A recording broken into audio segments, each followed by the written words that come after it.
कल्पना करा, सार्वजनिक जमिनीवर बुलडोझर चालतायत आणि भ्रष्ट अधिकारी कागदपत्रांच्या फाईल्समध्ये सामान्य माणसाचा हक्क दाबून टाकतायत.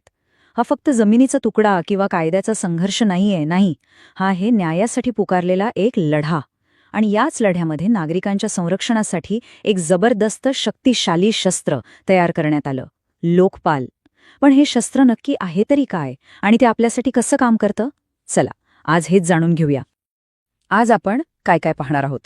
सगळ्यात आधी आपण या संरक्षकाच्या जन्माची गोष्ट पाहू, त्याचा 50 वर्षांचा संघर्ष. मग आपण त्याची ओळख करून घेऊ, तो नक्की आहे तरी कोण. त्यानंतर पाहू की त्याची नजर कोणाकोणावर असते, त्याचे अधिकार काय आहेत, आणि सगळ्यात महत्त्वाचं, एक सामान्य माणूस म्हणून आपण त्याला मदतीसाठी कसं बोलावू शकतो. पण बघा, या संरक्षकाची खरी ताकद समजून घ्यायची असेल ना, तर आधी त्याच्या निर्मितीमागचा तो मोठा आणि खरं तर खूप खडतर संघर्ष समजून घ्यावा लागेल. हे काही एका रात्रीत झालेलं नाहीये. यामागे अनेक दशकांच्या मागण्या आहेत, खूप प्रयत्न आहेत आणि मोठा संघर्ष आहे. जरा ह्या टाईमलाईनवर एक नजर टाका. अनेक दशकं हे विधेयक रखडलं होतं, पण 2011 साली जे मोठं जनांदोलन झालं त्याने ह्या संपूर्ण प्रक्रियेला एक नवी ऊर्जा दिली, एक नवी गती दिली. ही एक गोष्ट आपल्याला नेहमी आठवण करून देते की जेव्हा जनता एकत्र येऊन बदल मागते तेव्हा व्यवस्थेला झुकावंच लागतं. यावरूनच कळतं की हे यश मिळवण्यासाठी किती चिकाटी लागली असेल. तर मग आता वेळ आली आहे आपल्या या कथेच्या नायकाला भेटण्याची. हा लोकपाल आहे तरी कोण? चला, त्याची ओळख करून घेऊया. लोकपाल या नावातच सगळं काही दडलंय.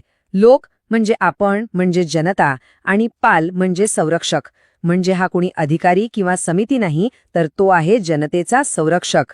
एक अशी संस्था जी फक्त आणि फक्त एकाच उद्देशाने बनवली गेली आहे, सत्तेत बसलेल्या लोकांपासून जनतेच्या हिताचं रक्षण करणं. अर्थात एक संरक्षक एकटा लढत नाही. लोकपाल म्हणजे खास निवडलेली सुपर टीम आहे. या टीमचं नेतृत्व कायद्यातले सर्वात मोठे जाणकार करतात आणि त्यांच्यासोबत न्यायिक आणि प्रशासकीय क्षेत्रातले तज्ज्ञ असतात. ही रचना एक प्रकारचं संतुलन साधते.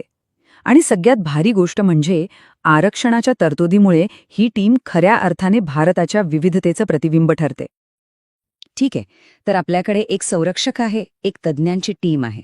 पण या टीमचा प्रभाव, त्यांची पोहोच कुठपर्यंत आहे, ते नक्की कोणाकोणावर नजर ठेवू शकतात? याचं उत्तर तुम्हाला कदाचित आश्चर्यचकित करेल, कारण यांचं कार्यक्षेत्र प्रचंड मोठं आहे. चला, तर मग बघूया या कायद्याच्या तीक्ष्ण नजरेखाली नक्की कोण कोण येतं. म्हणजे देशाच्या सर्वोच्च पदापासून ते अगदी खालच्या पातळीवरच्या अधिकाऱ्यापर्यंत जवळजवळ प्रत्येक जण या कायद्याच्या कक्षेत येतो. यातून एकच स्पष्ट संदेश जातो: कोणीही, अगदी कोणीही कायद्यापेक्षा मोठं नाही. चला, आता सगळ्यात महत्त्वाच्या भागाकडे येऊया. लोकपाल नक्की काय करू शकतो? भ्रष्टाचाराशी लढण्यासाठी त्याच्या भात्यात कोणती शक्तिशाली शस्त्र आहेत? एक क्षण विचार करा. समजा एखाद्या बिल्डरने भ्रष्ट अधिकाऱ्याच्या मदतीने सार्वजनिक उद्यानाची जागा हडपली. पूर्वी काय व्हायचं? त्या अधिकाऱ्यावर कारवाईसाठी सरकारी परवानगी मिळायलाच वर्षानुवर्ष लागायची. आता लोकपाल थेट खटला चालवण्याची मंजुरी देऊ शकतो. त्या बेकायदेशीर प्रकल्पातून मिळवलेली मालमत्ता जप्त करू शकतो आणि सीबीआयला थेट तपासाचे आदेश देऊ शकतो. हे फक्त चौकशीचे अधिकार नाहीत, हे थेट कारवाईचे अधिकार आहेत. पण ह्या सगळ्यातला सर्वात महत्त्वाचा मुद्दा हा आहे की हा संरक्षक स्वतःहून कामाला लागत नाही. त्याला जनतेला, म्हणजे आपल्याला आवाहन करावं लागतं. आणि इथूनच आपण सगळ्यात व्यावहारिक प्रश्नाकडे येतो. एक सामान्य नागरिक म्हणून आपण या संरक्षकाला मदतीसाठी कसं बोलावू शकतो? चांगली गोष्ट ही आहे की तक्रार दाखल करण्याची प्रक्रिया अगदी सोपी ठेवली आहे. फॉर्म ऑनलाईन मिळतो, त्याला आवश्यक पुरावे जोडायचे आणि तुम्ही वेगवेगळ्या मार्गांनी तक्रार सादर करू शकता.